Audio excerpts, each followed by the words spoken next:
Bugünkü mövzumuz çevrə üzrə bərabər sürətli hərəkətdə yol yer dəyişmə və sürət dəyişməsi, fırlanan disk və kürə qarşılı ötürmə mövzusudur. Gördüyünüz şəkildə çevrəni 4 bərabər hissəyə bölmüşük. Bu nöqtə periodun 4/1 hissəsidir. Bu nöqtə periodun yarısıdır, yəni 2/1 T'dir. Bu nöqtə periodun 4/3 hissəsi. Burası isə periodun tam hissəsidir. Yəni, hər birini bir hərflə işarə eləyək. A, B, C və D nöqtələri. Cisim A nöqtəsindən B nöqtəsinə gəldikdə 90 dərəcə dönür. Radianla ifadə eləsək, pi bölünsün 2. A nöqtəsindən C-yə gəldikdə 180 dərəcə dönür. Radianla ifadə etsək, pi. A-dan D-yə gəldikdə 270 dərəcə dönür. Radianla ifadə edək onu da 270 dərəcə 3 pi bölünsün 2 və yenidən A nöqtəsinə qayıtdıqda 360 dərəcə dönür. Bunu radianla ifadə eləsək 2 pi radian qədər dönür. Əgər bizə deyilsə ki, saatın saat əqrəbi 3 saat dönüb, bu deməkdir ki, periodun 4/1-dədir. Əgər 6 saat dönübsə, periodun 2/1 hissəsindədir. 9 saat dönübsə, periodun 4/3 hissəsində, 12 saat dönübsə, periodun tam hissəsindədir. Yəni, bizə məsələdə T bərabərdir 3 saat veriləndə, biz bilməliyik ki, bu periodun 4/1 hissəsidir. Və yaxud 9 saat veriləndə, bilməliyik ki, bu periodun 4/3 hissəsidir. O cümlədən dəqiqə əqrəbi üçün də, saniyə əqrəbi üçün də eyni şeyi yaza bilərik. Tutaq ki, saatın dəqiqə əqrəbi T bərabərdir 15 dəqiqə ərzində nə qədər dönmüş olur? Saatın dəqiqə əqrəbinin periodu 60 dəqiqədir. 15 dəqiqədə periodun 4/1 hissəsini dönür. T bərabərdir 15 dəqiqədə, dəqiqə əqrəbi periodun 4/1 hissəsində olur. T bərabərdir 30 dəqiqədə, yenə də periodun 2/1 hissəsində olur. 45 dəqiqə keçərsə, periodun 4/3 hissəsində, əgər 60 dəqiqə keçibsə, bir tam periodu tamamlamış deməkdir. O cümlədən saniyə əqrəbi. Saatın saniyə əqrəbi 15 saniyə dönübsə, yenə də bu periodun 4/1 hissəsi deməkdir.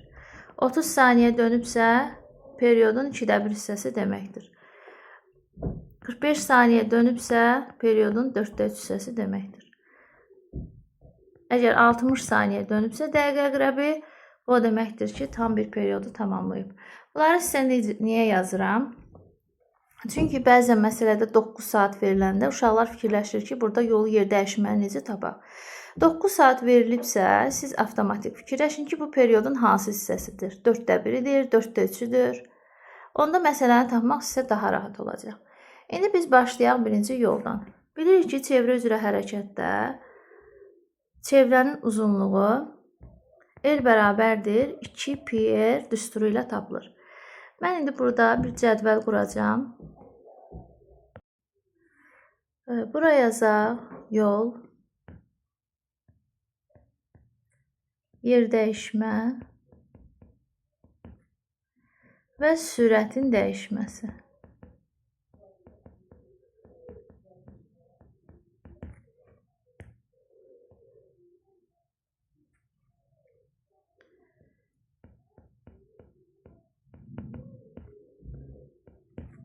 Periodun 4/1 hissəsi, 2/1 hissəsi, 4/3 hissəsi, tam hissəsi və 6/1 hissəsi. Əgər bizə periodun 4/1 hissəsində gedilən yolu tapmaq istəyirsə, demək ki, biz A nöqtəsindən B nöqtəsinə gəlmişik. Bütün çevrə 2 pi r-dirsə, 4/1 hissə gəlmişiksə, 4/1-i vuracağıq 2 pi r-ə.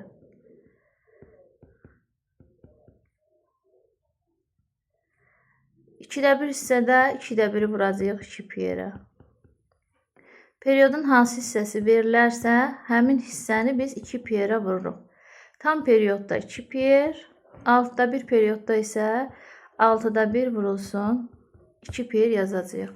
Əgər məsələn bizə yazılsa ki, t bərabərdir 2t'dir, gedilən yolu tapın, onda bu t'nin qarşısındakı 2-ni vuracağıq 2p'yə. Bir sözlə t'nin qabağında nə varsa, yolu tapanda 2p'yi vururuq həmin rəqəmə. Gəlirik yer dəyişməyə. Periodun 1/4-dəki yer dəyişməni tapaq. Yer dəyişmə hərəkətin başlanğıc və son nöqtələrini birləşdirən istiqamətlənmiş düz xətt parçasıdır. A-dan B-yə gəldikdə yer dəyişməmiz, baxın, bu xəttin uzunluğudur. Bura çevrənin radiusudur. Burada çevrənin radiusudur. Burada düzbucaqlı üçbucaq yaranır. Bu düzbucaqlı üçbucağın hipotenuzunu tapacağıq. Pifaqor teoreminə görə hipotenuzu tapanda artıq buraları silirəm.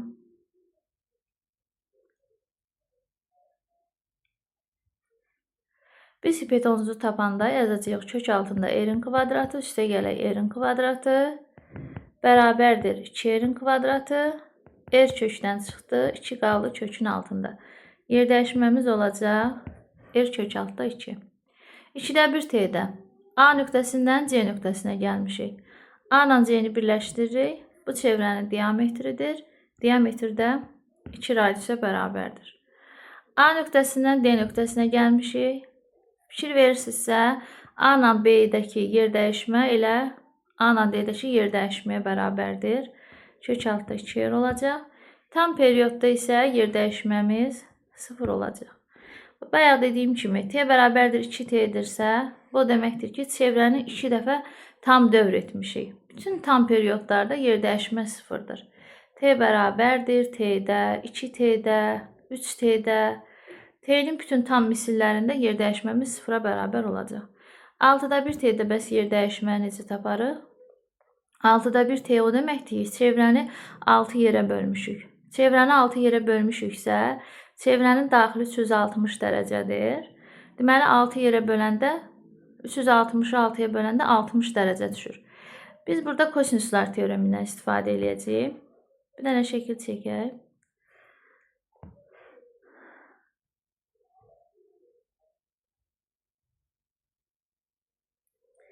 Elə bilin ki, A nöqtəsindən B nöqtəsinə gəldikdə 60 dərəcə dönmüşük. Yer dəyişməmiz, baxın, bu xəttir. Bu xətti tapmaq üçün kosinuslar teoremindən istifadə edəcəyik. Burada çevrənin radiusudur. Burada çevrənin radiusudur. O zaman yazırıq kök altında r-in kvadratı, üstə gələk r-in kvadratı, çıxaq 2r vuraq, r vuraq. Kosinusda 60 dərəcədə 2-də 1 alır. 2-də 1. Buradan 2'lər ixtisar gedir. 2r-in kvadratından da r kvadratı çıxanda qalır kök altında r-in kvadratı. Ondan da kök r çıxır. Gəlir indi sürətin dəyişməsinə. A nöqtəsində sürətin istiqaməti, baxın, əgər sağ əqrəb istiqamətində hərəkət ediriksə, sağa istiqamətdə toxunan yönəlib. B nöqtəsində aşağı, C nöqtəsində sola, D nöqtəsində isə yuxarı istiqamətdə yönəlib. Biz də artıq nisbi sürəti tapmağı bilirik. Vektorları qoyacağıq baş-başa. A nöqtəsində vektorumuz yönəlib sağa tərəf, B nöqtəsində aşağıya tərəf. Bu da V-dir, bu da V-dir. Nisbi sürəti tapanda Pifaqor teoreminə görə kök altda V-nin kvadratı, üstə gələk V-nin kvadratı. Bu da bizə verəcək kök altda 2V. Və yaxud da ki, V kök altda 2. Yer dəyişimi ilə eyni olacaq sürətin dəyişməsi. Sadəcə olaraq yer dəyişmədə R-dir, sürətdə V-dir. Baxın indi, A nöqtəsində sürət sağa yönəlib V ilə, C nöqtəsində isə sola yönəlib, o da V ilə. Əks istiqamətdə olanda biz nisbi sürəti tapanda nə edirdik? Toplayırdıq. V üstə gələk V olacaq 2V. A nöqtəsində yenə də sağa, D nöqtəsində yuxarı. Yenə də eyni şey olacaq. Baxın, yuxarı, sağa. Yenə də Pifaqor teoremindən istifadə edəcəyik. Kök altda 2V. Yenidən tam periodu tamamlayanda sürətin dəyişməsi 0 olacaq. 60 dərəcə olanda, yəni 6-da 1 t olanda da yenə də kosinuslar teoremindən istifadə edəcəyik. Eyni qayda ilə sadəcə burada r-in yerində v olacaq. Sürətin dəyişməsi 0-a bərabər olacaq.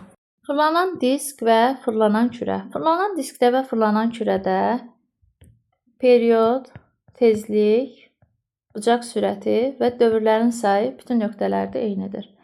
Fırlanan diskin mərkəzi O nöqtəsi, burada bir A nöqtəsi götürək, burada bir B nöqtəsi götürək. O cümlədən kürə üzərində burada bir A nöqtəsi, burada bir B nöqtəsi götürək.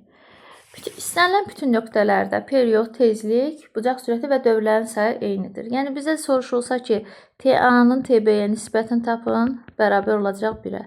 Və yaxud omega A-nın omega B-yə nisbətini tapın, 1-ə bərabər olacaq.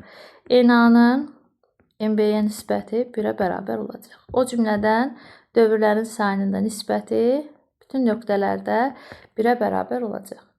Xətti sürət və mərkəzə qaçma təcilləri isə müxtəlifdir. Fırlanan diskdə xətti sürət və mərkəzə qaçma təcilini müqayisə edəndə mərkəzdən olan məsafəyə baxırıq. Hansı mərkəzdən daha uzaqdırsa, onun sürəti daha böyük olacaq. Yəni VB böyük olacaq VA-dan. O cümlədən təcildə AB böyük olacaq AA-dan. Düsturda soruşsanız, V bərabərdir omega R. Əgər omega eynidirsə, V R-lə düz mütənasibdir. A bərabərdir omega kvadratı R. Omegalar eynidirsə, A R-lə düz mütənasib asılı olur. Fırlanan kürədə isə siz mərkəzi oxdan olan məsafəyə baxacaqsınız. Mərkəzi oxdan olan məsafə hansında daha çoxdursa, onun xətti sürəti daha böyük olacaq. Gəlin burada bir C nöqtəsi də götürək. Hansının mərkəzi oxdan məsafəsi daha çoxdur? B-nin, sonra A-nın, sonra C-nin. Onda yazaram ki, VB böyükdür VA-dan, o da böyükdür VC-dən. Təcili də yazsam, AB böyükdür AA-dan, o da böyükdür AC-dən. Keçək qarşılı ötürməyə.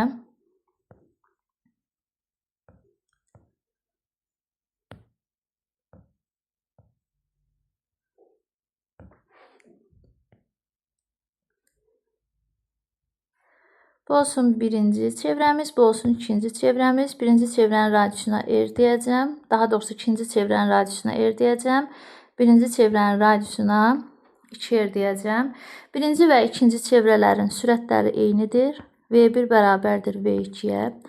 A bərabərdir V kvadratı bölünsün R düsturuna əsasən. V'lər eynidirsə, A ilə R tərs mütənasibdir.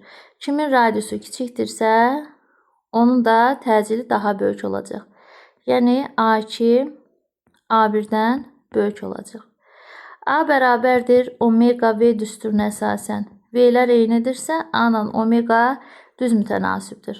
Onda omega 2 də omega 1-dən böyük olacaq. Omega bərabərdir 2πn düsturuna əsasən, omega n-lə düz mütənasibdir.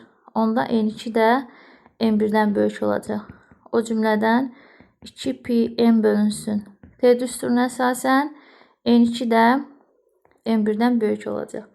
1-2 periodla tezlik tərs mütənasibdir. T bərabərdir 1 bölünsün n. İkinci çevrədə tezlik böyükdürsə, period kiçik olacaq. Bunları nisbət şəklində yazsaq, A2-nin A1-ə nisbəti bərabərdir omega 2-nin omega 1-ə nisbəti, n2-nin n1-ə nisbəti, dövrlərin sayının nisbəti bərabərdir periodların tərs nisbətinə.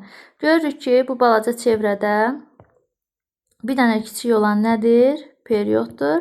Qalan digər kəmiyyətlər isə, qalan bu 4 kəmiyyətin qiyməti isə daha böyükdür.